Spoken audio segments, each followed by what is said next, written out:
One night this is the story, I was truly laying in bed watching TV, and I have no idea why, but I took my hand and I just went right to this place, just rested my hand, and for some reason, right then, I found a lump, and I thought, oh, that's odd. And then I kind of put it to the back of my head. I talked to my husband one morning, I guess a couple mornings after that, and said something, just, I've got this little lump, I'm not going to worry about it, but my mom in particular was encouraging me that I should go get it checked out. And I'm like, I don't think it's anything, but I'll go. And so I went to my primary care doctor, who was fantastic, and said, yeah, she felt it too, but didn't think it was anything. So we went to John Muir Women's Clinic. And I was so sure it was nothing that I was apologizing. I almost canceled my appointment as apologizing to the doctor for wasting their time, because I know there's better things to do than play around on silly stuff that's nothing. And so the next day when my doctor called, she left a couple of messages, and I didn't even think about it. I just was on my way thinking it was fine, and she left a message and said she had to absolutely talk to me, and I think it was at that point that I realized that there was something urgent and that it probably was cancer.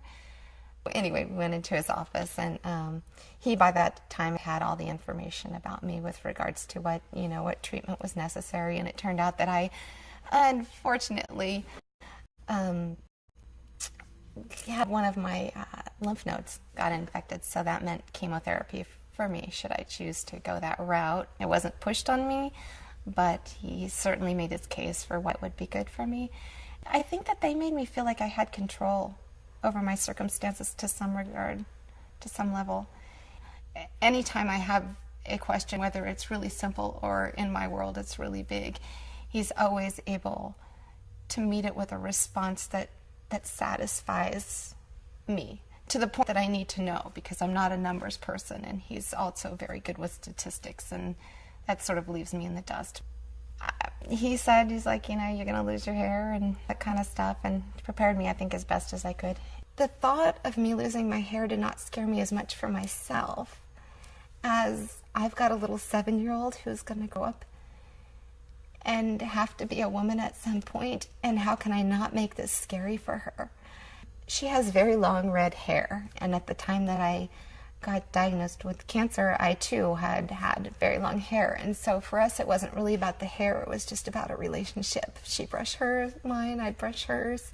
She has a zest for life, she's spicy, and I think that her drawings, she has one that's, there are 4 different little faces, and each one of the face shows either like upset or happy or maybe a little grumpy, but it's the 4 feelings. She had just made this painting even before I was diagnosed, and I hung it up on the wall because I thought that's how life is. You don't run away from it, but it's got many faces, and